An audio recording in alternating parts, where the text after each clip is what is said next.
सध्या दोन्ही ठिकाणी काही कार्यकर्त्यांची पदाधिकाऱ्यांची नाराजी समोर येत आहे. उमेदवार बदलाची चर्चा सुरू आहे. कुठेही काही नाराजी नाही आहे. 2 दिवस सगळीकडे ज्याचा मागणी असते तिकिटाची त्यांच्यामध्ये नाराजी असते, पण दुसऱ्या दिवशी सगळ्यांची नाराजी निघालेली आहे. आज ज्यांची नाराजी होती ते सगळ्यांनी इथे येऊन भाषणं केलेली आहेत, आपल्यासमोर आवाहन केलेलं आहे, अतिशय स्पष्ट शब्दात त्यांनी आपली भूमिका मांडलेली आहे. त्यामुळे इथे कुठेही नाराजी नाही आणि त्यांच्या सगळ्यांच्या भरोश्यावरच मी सांगतो की आम्ही दोन्ही जागा 5 लाखाच्या मताधिक्याने या ठिकाणी निवडून येऊ. ज्यांनी राजीनामे दिले होते सगळे इथे आलेले आहेत. त्यांनी सगळे आपले राजीनामे मागे घेतलेले आहेत.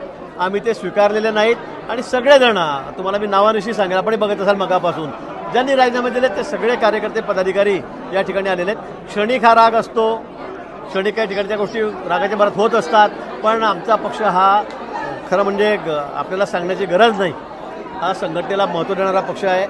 संघटनात्मक काम अतिशय महाराष्ट्रामध्ये सगळ्यात उत्तम असलेला आमचा जिल्हा आहे. त्यामुळे इथे कुठेही राजीनामा किंवा कुठेही गद्दारी किंवा उलटा सुलटा काही प्रचार असं कुठेही एक सुद्धा कार्यकर्ता करणार नाही. खडसेंनी जे म्हटलं बीजेपीला तेव्हा आम्ही कामं केली. मला वाटतं खडसे आधी काँग्रेसमध्ये काम करत होते. हरिभाऊ जवरे जे आहेत त्यांची बॅग घेऊन काँग्रेसचे जे आमदार होते त्यांचे ते फिरत होते. मी बघितलेलं आहे, हे मी बघितलेलं आहे. ते काही संघाचे स्वयंसेवक होते, फार जुने कार्यकर्ते होते, असं काही नाही. असं नाही, ते आपणही बघतात, आपल्यालाही माहिती आहे सगळं त्याचा पूर्व इतिहास. त्यामुळे खूप त्यांनी दगडं खाल्ले का खूप प्रतिकूल परिस्थितीत काम केलं.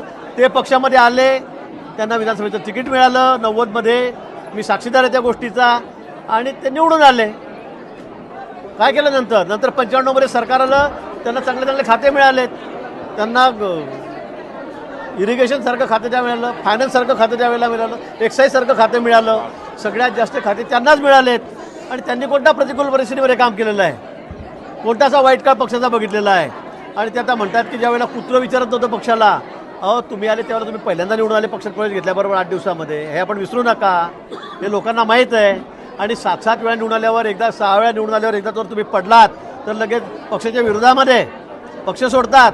आणि म्हणून मला असं वाटतं की हा स्वार्थीपणा आहे. त्यांनी या बाबतीत कोणालाही शिकवू नये की पक्षाचा काळ कसा होता, काय होता, आणि मी काय कोणत्या परिस्थितीत काम केलं.